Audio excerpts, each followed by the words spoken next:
Case क्या है और इसकी प्रक्रिया क्या होती है, यह किस प्रकार फाइल किया जाता है। ये सिविल केस में मुकदमा दायर करने से लेकर लास्ट की फाइनल कॉपी निकालने तक, आदेश मिलने के बाद फाइनल कॉपी निकालने तक, या फिर उसका जो रेफरेंस रिव्यू होता है वहाँ तक की जो पूरी प्रक्रिया है, इसे आज हम इस 15 मिनट के वीडियो में जानने का यत्न करेंगे, जानेंगे।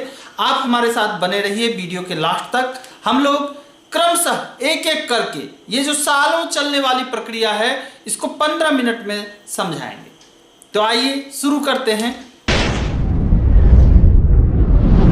साधारण भाषा में अगर समझने का यत्न करें तो सिविल केस उस केस को कहा जाता है जहां आप अपने विपक्षी पार्टी को या विरोधी को, प्रतिवादी को सजा दिलाने का यत्न नहीं करते हैं, सजा नहीं दिलाना चाहते हैं, आप उससे कंपनसेट लेना चाहते हैं या अपना हक लेना चाहते हैं, तो ऐसे केस को सिविल केस कहते हैं। जैसे किसी ने आपका संपत्ति पर कब्जा कर रखा है, किसी ने आपका मानहानि कर दिया है, किसी ने चेक बाउंस करा दिया है, या हस्बैंड खर्चा नहीं दे रहा है, आप उससे अपना मेंटेनेंस लेना चाहते हैं, या कॉपीराइट का वायलेशन किया है, तो ऐसे केसों में आप उससे या तो कंपनसेशन लेना चाहते हैं या नहीं तो फिर आप मेंटेनेंस लेना चाहते हैं या फिर अपना हक लेना चाहते हैं, तो ऐसे केस को सिविल केस कहा जाता है।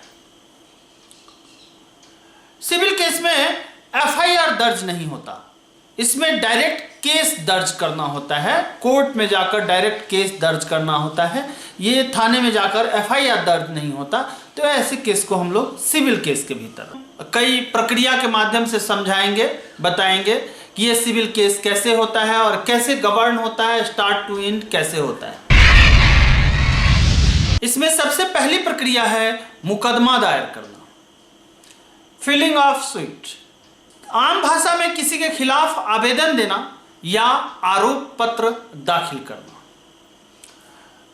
शिकायत करने वाले को यहां वादी कहा जाता है, प्लेंटिफ, और जिस पर शिकायत दर्ज किया गया है उसे प्रतिवादी या डिफेंडेंट कहा जाता है।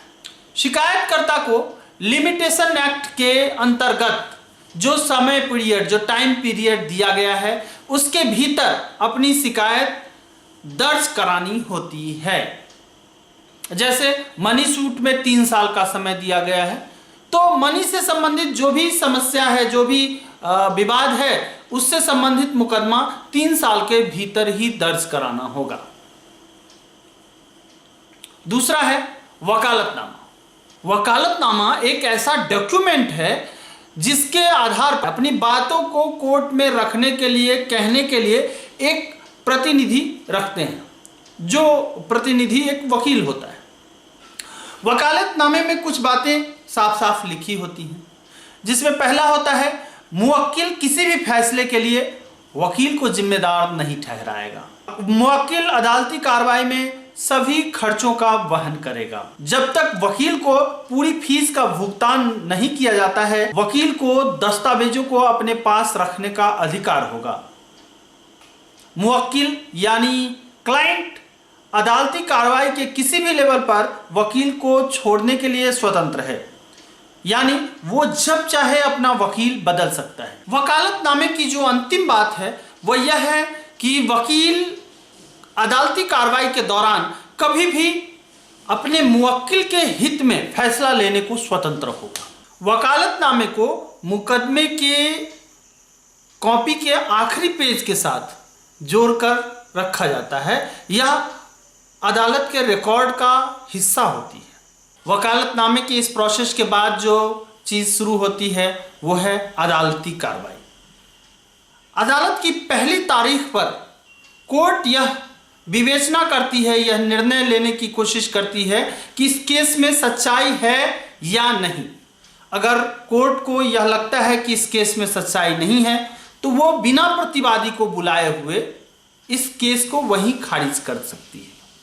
लेकिन अगर उसे लगता है कि नहीं, इस केस में सच्चाई है, तो वह प्रतिवादी को नोटिस भेजती है, समन जारी करती है। प्रतिवादी को यह आदेश कोर्ट एक नोटिस के माध्यम से भेजती है।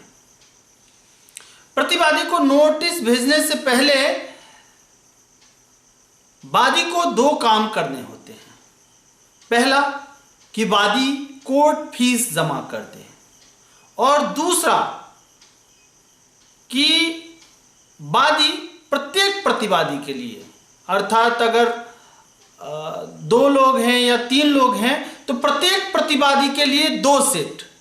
कहने का मतलब प्रतिवादी अगर 2 है, डिफेंडेंट अगर 2 हैं तो 4 सेट, अगर डिफेंडेंट 5 है तो 10 सेट। जो केस की कॉपी है वह कॉपी कोर्ट में जमा करनी होती है। नोटिस के डेट से 7 दिनों के भीतर यह कोर्ट में जमा कर देना होता है। उसके बाद प्रतिवादी को नोटिस जाता है, और फिर इसके साथ ही हमारा चौथी या अगली प्रक्रिया कहिए कि लिखित बयान वो देना होता है। दिए गए समय के भीतर प्रतिवादी को कोर्ट के भीतर उपस्थित होना पड़ता है, कोर्ट के समक्ष उपस्थित होना पड़ता है, और नोटिस के 30 दिनों के भीतर प्रतिवादी को अपना लिखित बयान कोर्ट में समर्पित करना पड़ता है। यहाँ पर आवश्यक है कि प्रतिवादी जिन जिन आरोपों को गलत समझता है उसके विषय में वह इनकार करे। अगर प्रतिवादी किसी विषय को, किसी आरोप से इनकार नहीं करता है तो वो उसे ऐसा समझा जाता है कि उसने उस आरोप को स्वीकार कर लिया है, उसे मान लिया है। तो यह आवश्यक हो जाता है कि वह उसको स्वीकृति नहीं दे। लिखित बयान में प्रतिवादी का शपथ पत्र भी होना चाहिए। लिखित बयान का पीरियड 30 दिनों का होता है, जिसे समय लेकर, कोर्ट से समय लेकर, किसी स्पेशल केस में कोर्ट से समय लेकर 90 दिन तक बढ़ाया जा सकता है। इसके बाद जो हमारी अगली प्रक्रिया है वो है वादी द्वारा प्रतिकृति। वादी की प्रतिकृति या रेप्लिकेशन ऑफ प्लेंटिफ। वादी द्वारा लगाए गए आरोपों के विरुद्ध जब प्रतिवादी उन आरोपों पर इनकार करता है या फिर कोई आरोप वादी पर लगाता है तो वादी उसका रेप्लिकेशन करता है, मतलब उन आरोपों से इनकार करता है या फिर अपने पक्ष को बेहतरीन ढंग से कोर्ट में रखता है। इसके साथ ही वह वादी जो है शपथ पत्र, 20 शपथ पत्र लगाता है, और इसके बाद डॉक्यूमेंट के जमा करने की प्रक्रिया प्रारंभ होती है। फिलिंग ऑफ डॉक्यूमेंट या डॉक्यूमेंट्स को जमा करना। इसके बाद अदालत वादी और प्रतिवादी को अपने डॉक्यूमेंट्स अदालत में जमा करने के लिए आदेश देती है। वह डॉक्यूमेंट जिस पर वादी और प्रतिवादी को अधिकतम भरोसा हो और जो इस केस को मार्ग दे सके, रास्ता दे सके, वह डॉक्यूमेंट्स अदालत में जमा करने की प्रक्रिया शुरू हो जाती है। अंतिम सुनवाई के दौरान किसी भी नए कागजात को या नया डॉक्यूमेंट्स को जमा करने पर अदालत उस पर भरोसा नहीं करती है।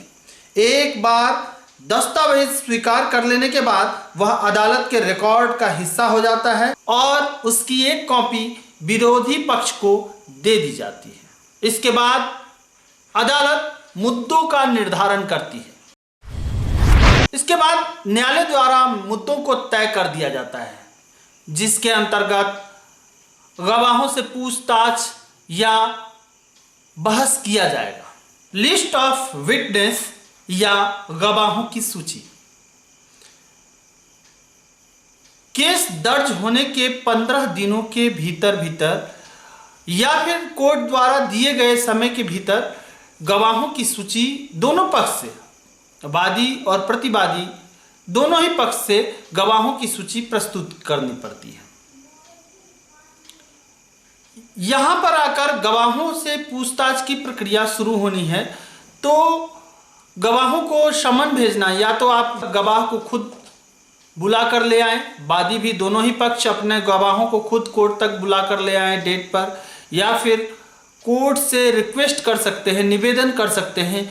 गवाहों के समन भेजने के प्रक्रिया में कोर्ट की एक डाइट मनी होती है, आहार मनी, उसको जमा करना पड़ता है कोर्ट में, और फिर कोर्ट गवाहों को समन भेजती है और गवाह निश्चित तारीख पर कोर्ट में उपस्थित हो, यह तय किया जाता है।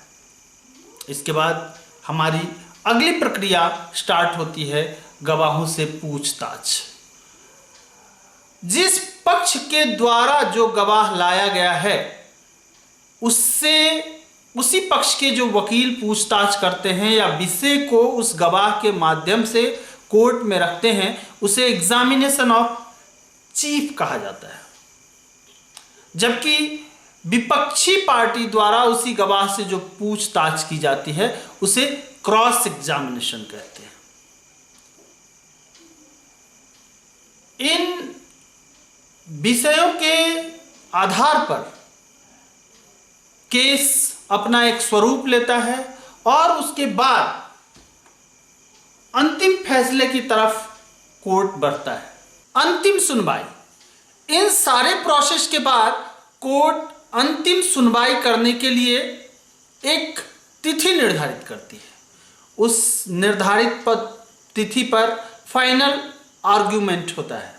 फाइनल आर्ग्यूमेंट से पहले दोनों ही पक्ष अपनी याचिकाओं में कोर्ट के आदेश से थोड़ा बहुत संशोधन कर सकती है, अपने मुद्दों को थोड़ा बहुत अपने पक्ष से कम कर सकती है, वो क्या चाहती है वो बता सकती है।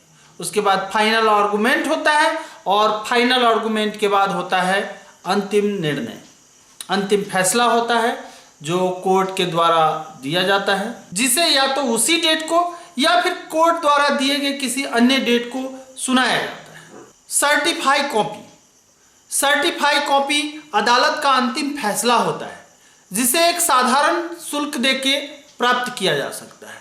सामान्यतः यह 15 से 20 दिनों में उपलब्ध हो जाता है, लेकिन अगर कहीं अर्जेंट लेने की आवश्यकता हो, तत्काल में ज़रूरत हो, तो उसे कुछ अधिक फीस देकर प्राप्त किया जा सकता है।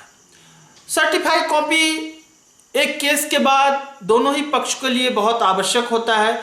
जो फैसला है उसको इम्प्लीमेंट करने में या रिव्यू में या फिर हायर पिटीशन के लिए यह बहुत ही आवश्यक होता है। अपील, रेफरेंस या रिव्यू, निर्णय के बाद अगर एक पार्टी को या दोनों ही पार्टी को इस आदेश में कुछ सहमति नहीं होती है या फिर ऐसा लगता है कि नहीं इससे बेहतर आदेश मेरे पक्ष को मिल सकता था, तो वह पार्टी अपने आदेश को अपील, रेफरेंस या रिव्यू के माध्यम से उच्च अदालतों में, हाई कोर्ट या सुप्रीम कोर्ट में ले जाने के लिए स्वतंत्र होती है। तो ये इसके साथ ही इस तरह से ये पूरा प्रोसेस होता है एक दीवानी या सिविल केस का। तो इसके साथ ही आज का ये वीडियो समाप्त होता है। आपसे आग्रह है कि हमारे वीडियो के साथ जुड़े रहें, हमारे इस चैनल एडवोकेट पिंकेश को सब्सक्राइब करें, हमारे इस वीडियो को लाइक करें, शेयर करें, और अगर आपको कहीं इस वीडियो में कुछ बेहतरी की अपेक्षा है या कुछ जानना चाहते हैं तो हमारे नीचे कमेंट बॉक्स में आप लोग क्वेश्चन करें, हम उत्तर देने का प्रयत्न करेंगे। धन्यवाद।